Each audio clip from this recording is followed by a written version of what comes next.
Sell tickets online, never in the streets. Easiest way to make money. I go to the ticket shop.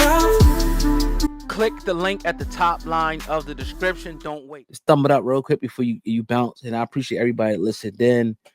And next story. Stick around for this one. Vic Mensa. Vic was going in about the industry. I'm gonna play it.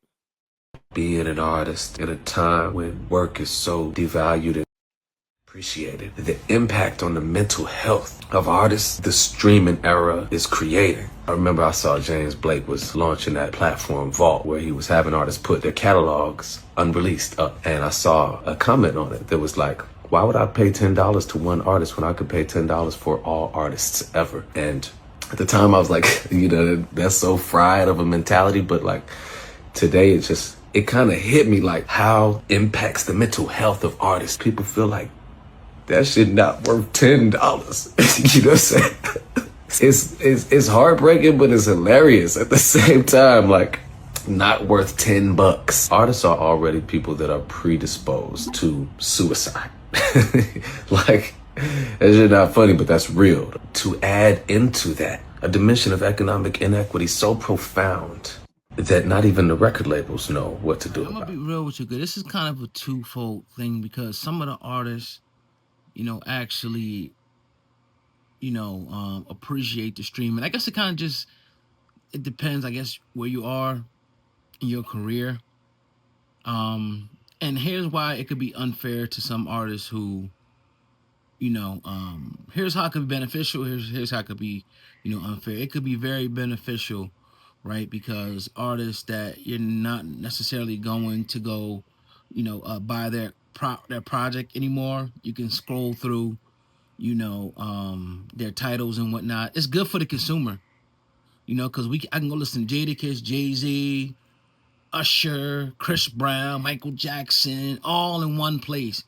I don't have to go anymore and go find the album or find the CD or find the cassette tape. I'm cassette tape. I go back to when I was in high school. Early on, my first couple of years, I had a Walkman still, and then a CD player. Walkmans was being phased out, but I had a Walkman and a CD player. I was recording tapes, off the radio. That's my era, 80s baby. But you're not no longer going to buy those, in the store. So it just depends. But I think the unfair part of it, continuing with that, is, the way that they count these streams, man.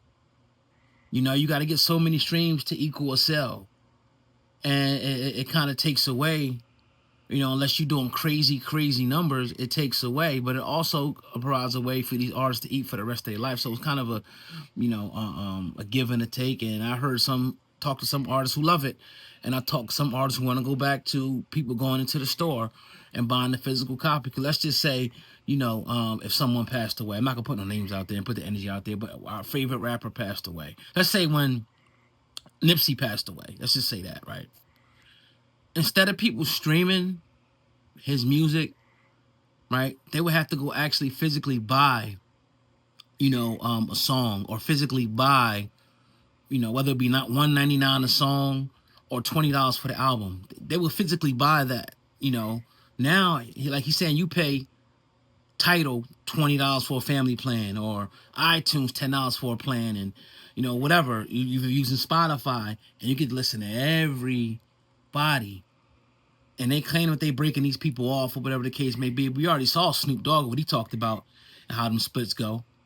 So but then somebody like Drake or, one of these artists, they loving it. They eating it up. But how much more would they do if there was physical copies? I think that's a good debate. In the comment section, I want to talk about that. In the comment section. What do y'all think in the comment section, about that? Do you think the physical copies, or you think streaming? What do you think is more beneficial, to the artist? I'm trying to look at it from all different angles, because I come from that era where you buy a CD for $18.99 or $21.99, and the rapper or the artist you would think they would get $5 out of that. They was getting pennies. But it didn't matter if you were selling 4 or 5 million records, or You know, it will be a big thing, you know, to sell 300,000 records in a week at $20. You do the math.